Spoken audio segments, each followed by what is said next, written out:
every movie, every love team has their own set of originalities. Kumbaga mga chika, magaling si ganito, magaling si ganon, pareho silang magaling. Ngayon, instead na magbangayan tayo, instead na laitin natin yung mga fans ng bawat isa, mga chika, suportahan na lang natin, di ba? Kumbaga, ako personally, Kim Pao fan ako, but I support Alden and Katri. Magandang araw mga chika, Rigel Pulit ang inyong Chika Patrol. Bago tayo magsimula mga chika, inaanyahan ko muna kayong mag-subscribe dito sa ating munting channel para palagi kayong updated sa mga latest at nagtitrending na mga showbiz balita. Lunes na lunes pa lamang mga chika ay kumpleto na kaagad yung linggo ko. At yan nga ay dahil sa paayudang ibinigay sa atin ngayong araw ng Kim Pao. At sigurado ko mga chika, hindi lang ako dahil dun sa mga nakakita na ng mga videos and pictures nila na nag-gym na naman ng magkasama. Sigurado kung buo na, hindi lang ang araw nyo pero pati buong linggo nyo. So yun nga mga chika, no? Early this morning ay mayroong mga videos and pictures kaagad na kumakalat sa social media kung saan makikita natin si Papi Paolo na nag-gym kasama yung kanyang mga gym buddies. So mga chika, ito rin yung same gym na usually pinag-gyman nila ni Kimi nang magkasama. And syempre marami yung nagtatanong, oh my God, bakit wala si Kim Chu? Bakit wala man lang silang pictures together, videos together na nag-workout? And then suddenly mga chika, later this day, biglang may lumabas naman ang mga videos and pictures kung saan si Kimi naman mga chika yung nandoon sa same gym na pinag-gyman ni Paolo.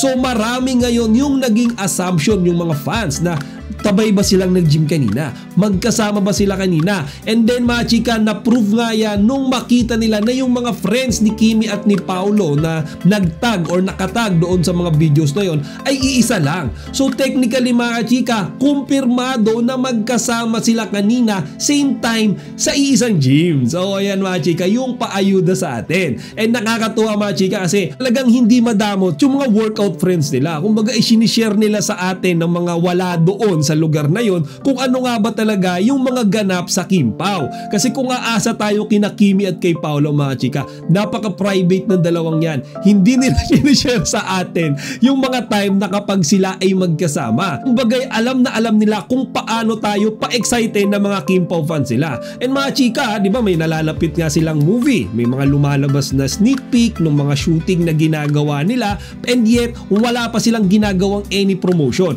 And I think that is justifiable dahil nga medyo mainit ngayon ang record-breaking recent movie ng Katden na Hello Love Again. And speaking of Katden mga chika, alam nyo bang may mga napapanood akong videos and mga nababasa sa comment section kung saan yung mangilan-ngilan ng mga fans ng Kim Pao tsaka ng Katden ay nagsasabong. Kumbaga mga chika, nagkakaroon na ng unhealthy comparison to the point na naglalaitan na sila ng kani-kanilang mga iniidolo. Actually may napanood nga akong isang video nung nakaraang araw kung saan sinasabi na yung Kim Pao movie ay kanselado na. At ang rason nga daw ay dahil ibinaon na ito sa limot ng recent movie ng Katden. At doon sa comment section meron din akong nabasa mga chika kung saan nilalait na movie ng Kim Pao. Baga merong nagsabi doon, siguro isa siyang Katden fan or Kim Pao basher kung saan sinasabi na napakapangit daw ng setup ng movie ng Kim Pao kasi parang squatter daw yung area. To the point na sinabi pa na yung Hello Love Again daw ay ginanap sa Canada. Kaya hindi daw or imposible daw na masapawan ng Kim Pao ang Katden. And this is very sad mga kachika. Hindi ako nasasaktan for Kim Pao or for Katden, more on dahil yung mga fans ay nag-aaway-away.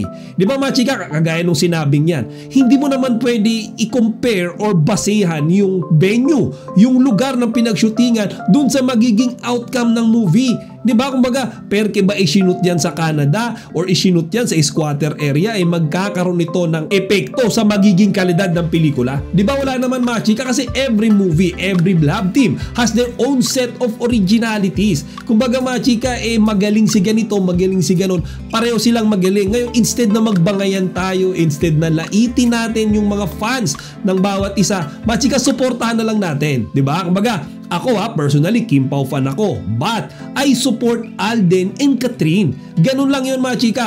Hindi nyo kailangan laitin ng Katden or Kim Pao or, diba, yung iba nga nagbabanggaan pa kung sino ba talaga yung magiging box office king and queen pagdating sa sinihan, sa takilya. Mga chika, hindi dapat ganun. Dapat nga ang isipin natin sana maging lead grosser ang Kim Pao. Sana maging lead grosser ang Katden. Kumbaga in some way, magkakasundo tayong lahat. Instead of having unheated argument, magkakaroon ng healthy competition mga chika, to the point na magbe-benefit doon ay yung Kim Pao din tsaka yung Katden. Kasi hindi sila mababash, walang manlalait sa kanila, and makakatanggap pa sila ng papuri mula sa ibang panig. So nangyari na to mga chika, actually yung alam niyo yung Love Team Wars before, yung Katniel, yung Lisken, di ba? Yung Jadine, nag-aaway-away yung mga fans. So wag na natin ulitin yun mga chika, lalo na yung mga gumagawa ng content dyan, na alam nyo, ikino-compare etong ang Katden and Kim Pao, yung mga term pa na gamit nila, yung mas magaling si ganito, mas magaling si ganon.